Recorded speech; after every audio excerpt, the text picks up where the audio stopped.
Andhra Pradesh triple ఐటీకి apply చేసినప్పుడు చాలామంది మిస్టేక్స్ అయితే చేశారు. సో, ఆ మిస్టేక్స్‌ని రెక్టిఫై చేసుకోవటం కోసం ఎడిట్ ఆప్షన్ అనేది ఇచ్చారు. సో, ఎడిట్ ఆప్షన్ ఇచ్చినా కానీ ఇంకా దాన్ని ఏం చేయలేము మనం. ఇక అలా వదిలేయటమే. ఒకవేళ వాళ్ళు మనకి సీట్ అలాట్ చేస్తే అప్పుడు మీరు ఏమన్నా రెక్టిఫై చేసుకోవచ్చు. తర్వాత అయితే మీకు ప్రాబ్లమ్ అయితే ఏముండదు. బట్ ఇక్కడ రిజర్వేషన్స్ దగ్గర ఏమన్నా మిస్టేక్ చేస్తే అక్కడే మీకు ప్రాబ్లమ్ అయితే ఉంటుంది. సో, ఈరోజు వీడియోలో ఏంటంటే మన ఆన్లైన్ అప్లికేషన్ అనేది ఏ సినారియో నథింగ్ బట్ ఏ కండిషన్స్‌లో మనకి ఆన్లైన్ అప్లికేషన్ అనేది రిజెక్ట్ చేసే ఛాన్స్ ఉన్నాయన్నది మనం ఈ వీడియోలో అయితే తెలుసుకుందాం. సో, ఫస్ట్ పాయింట్ వచ్చేసి the online application form is incomplete. మనం అప్లై చేసేటప్పుడు ఏయైనా బ్లాంక్స్ కానీ ఆధార్ నెంబర్ ఇంకా క్యాస్ట్ సర్టిఫికేట్ అప్లోడ్ చేయకపోవటం ఇలా చిన్న చిన్న మిస్టేక్స్ నథింగ్ బట్ అప్లికేషన్ అనేది ఇన్‌కంప్లీట్‌గా ఉంటే మాత్రం అది అప్లికేషన్ అనేది రిజెక్ట్ చేసే ఛాన్స్ అయితే ఉంటాయని అయితే మనకి ఫస్ట్ పాయింట్ ఇదే మెన్షన్ చేశారు. మనం అప్లై చేసిన అప్లికేషన్ ఫామ్‌లో ఏమైనా ఇన్‌కంప్లీట్‌గా ఉండిపోయినాయి అంటే అప్పుడు మన అప్లికేషన్ అనేది రిజెక్ట్ చేస్తారంట. సో, నెక్స్ట్ పాయింట్ వచ్చేసి the candidate fails to satisfy the eligibility criteria. వాళ్ళు మనకి డీటెయిల్డ్ నోటిఫికేషన్‌లోనే ఎలిజిబిలిటీ క్రైటీరియా అనేది మెన్షన్ చేశారు. ఆ ఎలిజిబిలిటీ క్రైటీరియాని ఎవరైతే ఫుల్‌ఫిల్ చేయలేదో వాళ్ళ అప్లికేషన్ కూడా రిజెక్ట్ చేస్తారు.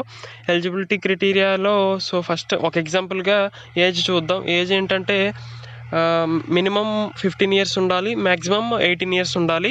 ఈ ఇన్ బిట్వీన్ 15-18 ఇయర్స్ ఎవరైతే ఉన్నారో వాళ్ళు మాత్రం అప్లై చేయాలి. ఇంకా ఎవరైతే అప్లై చేస్తారో వాళ్ళ అప్లికేషన్స్ అయితే ఖచ్చితంగా రిజెక్ట్ చేస్తారు. మీరు ఒక సర్టిఫికేట్‌లో కాకపోయినా ఇంకొక సర్టిఫికేట్ వెరిఫికేషన్‌లో అయినా మీరు దొరికిపోతారు. మీకు ఖచ్చితంగా అప్లికేషన్ అనేది రిజెక్ట్ చేస్తారు. మాక్సిమం రిజెక్ట్ చేసే ఛాన్స్ అయితే ఉంటాయి.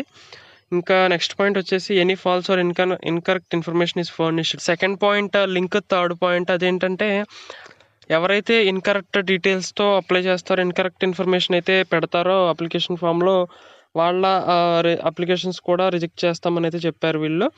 సో, సపోజ్ ఒక చిన్న ఎగ్జాంపుల్ అయితే చూద్దాం ఇప్పుడు. మీది సపోజ్ ఓసీ క్యాస్ట్ అనుకుందాం. మీరు ఎస్సీ క్యాస్ట్‌కి రిజర్వేషన్ ఎక్కువ ఉంది కాబట్టి మీరు అప్లికేషన్ ఫామ్‌లో ఎస్సీ అని పెట్టారనుకోండి.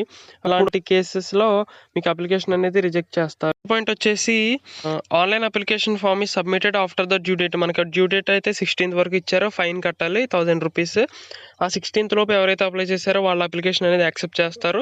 16th తర్వాత ఎవరైతే అప్లై చేస్తారో వాళ్ళకైతే రిజెక్ట్ అవుతుంది వాళ్ళ అప్లికేషన్. ఈ ఫోర్త్ అండ్ ఫిఫ్త్ పాయింట్స్ సేమే. సో, దాని గురించి అయితే అవసరం లేదు. ఫిఫ్త్ పాయింట్ గురించి అయితే ఇది ఓవరాల్‌గా ఫస్ట్ పాయింట్ మీ అప్లికేషన్ ఇన్‌కంప్లీట్‌గా ఉన్న ఎలిజిబిలిటీ క్రైటీరియాని ఫుల్‌ఫిల్ చేయకపోయినా నథింగ్ బట్ సాటిస్ఫై చేయకపోయినా ఇంకా ఇన్కరెక్ట్ ఇన్ఫర్మేషన్ ఇచ్చినా ఇంకా అప్లికేషన్ అనేది డ్యూ డేట్ తర్వాత ఇచ్చినా కానీ మీ అప్లికేషన్ అనేది రిజెక్ట్ చేయడం జరుగుతుంది. ఇంకా ఫస్ట్ మెయిన్ పాయింట్‌లోకి అయితే వచ్చేద్దాం. ఏంటంటే మన అప్లికేషన్ రిజెక్ట్ చేశారు అని మనకు ఎలా తెలుస్తుంది? మనకేమన్నా మెయిల్ పంపుతారా? లేకపోతే మనకేమన్నా ఫోన్ చేస్తారా? మెసేజ్ చేస్తారా? అని మనకి ఎలా తెలుస్తుందంటే వాళ్ళు మన అప్లికేషన్ రిజెక్ట్ చేశారని మనకి ఎటువంటి ఇన్ఫర్మేషన్ అయితే చెప్పరు. బట్ అఫీషియల్‌గా అయితే మేము ఒక 10,000 అప్లికేషన్స్ అయితే రిజెక్ట్ చేశాము. సో అండ్ సో రీజన్స్ వల్ల మేము రిజెక్ట్ చేయడం జరిగింది. మాక్సిమం స్టూడెంట్స్ ఇది తప్పుగా పెట్టారని వాళ్ళు చెప్తారు. సో, మీరు ఆ ఫీల్డ్‌లో మీరు చెక్ చేసుకోవాలన్నమాట. సపోజ్ వాళ్ళు ఆధార్ నెంబర్ తప్పుగా పెట్టారు. మేము అప్లికేషన్ రిజెక్ట్ చేశామని అయితే వాళ్ళు పేపర్‌లో అఫీషియల్‌గా అయితే అనౌన్స్‌మెంట్ చేశారనుకోండి. అప్పుడు మీరు ఆధార్ సెక్షన్‌లోకి వెళ్ళి మీరు చెక్ చేసుకోండి. అప్పుడు మీకు చిన్న క్లారిఫికేషన్ అయితే వస్తుంది. మనకి క్లియర్‌గా తెలుస్తుందని అయితే కాదు. మన సెల్ఫ్ చెక్ చేసుకోవడం మన కరెక్ట్ డీటెయిల్స్ ఇచ్చామా? ఏమన్నా బ్లాంక్‌గా వదిలేసామా? ఫుల్ చేసామా? చేయలేదా? ఏంటనేది మనం సెల్ఫ్ చెక్ చేసుకోవాలి. వాళ్ళు మనకి ఎటువంటి ఇన్ఫర్మేషన్ అయితే ఇవ్వరు. సో, ఇంకేమైనా డౌట్స్ ఉంటే కామెంట్ చేయండి. So, thank you.